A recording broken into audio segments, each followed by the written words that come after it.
আগের একটা ভিডিওতে আমি বলেছিলাম যে মাইগ্রেনের কারণে মাথা ব্যথা হয়। চলুন আজকে জানবো মাইগ্রেনটা কী এবং মাইগ্রেনটা কেন হয় এবং সেটা কিভাবে আটকাবো বা কী হলে বুঝবো যে এটা আমার মাইগ্রেনের ব্যথা হচ্ছে। আমাদের ব্রেনে হঠাৎ করে যখন কোনো কারেন্ট সৃষ্টি হয়, সেই কারেন্ট সৃষ্টির কারণেই মাইগ্রেনের ব্যথাটা হয়। আমাদের ব্রেনে অনেক নার্ভ আছে, ওই নার্ভের মধ্যে কারেন্টগুলো সৃষ্টি হয়, যার মধ্য দিয়ে একটা কেমিক্যাল বের হয়।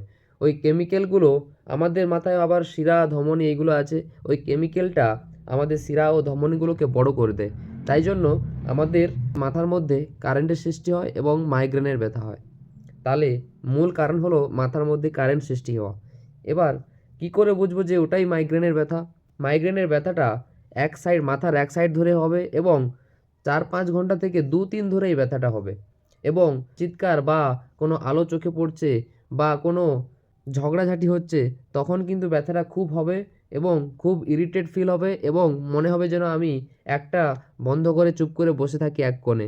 এরকমটা হলে কিন্তু ভাববেন এটা মাইগ্রেনের ব্যথা। আর এটা কিন্তু প্রাপ্তবয়স্কে এই ব্যথাটা হবে না। এই ব্যথাটা হবে অল্প বয়সে বা মেয়েদের ক্ষেত্রে এই ব্যথাটা বেশি হবে। তো 50 বছরের পরে যদি ব্যথা হয় তবে কিন্তু ওটা মাইগ্রেন ভাববেন না। মাইগ্রেন হতে পারে বাট মাইগ্রেন ভাববেন না প্রথমে। ওটা অন্য কিছু হতে পারে। এবার আসবো মাইগ্রেনটা কিভাবে আটকাবো। অনেক ওষুধপত্র আছে, এর মধ্যে আমি ওষুধপত্রে যাব না। আমি ঘরোয়া টেকনিক কিছু বলছি।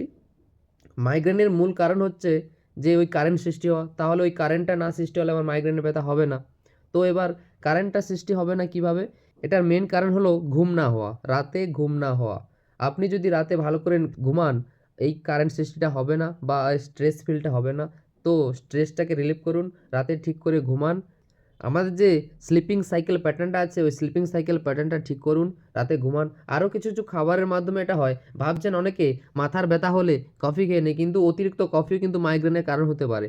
অতিরিক্ত কফি খেলেও মাইগ্রেন বাড়ে এবং আরও কিছু খাবার আছে যেমন মদ, চিজ, এইসব খেলে কিন্তু মাইগ্রেনের ব্যথা বাড়ে। সো নিয়মিত ঘুমান। সবাই ভালো থাকুন, সুস্থ থাকুন। অবশ্যই সুরজিৎকে ফলো করুন।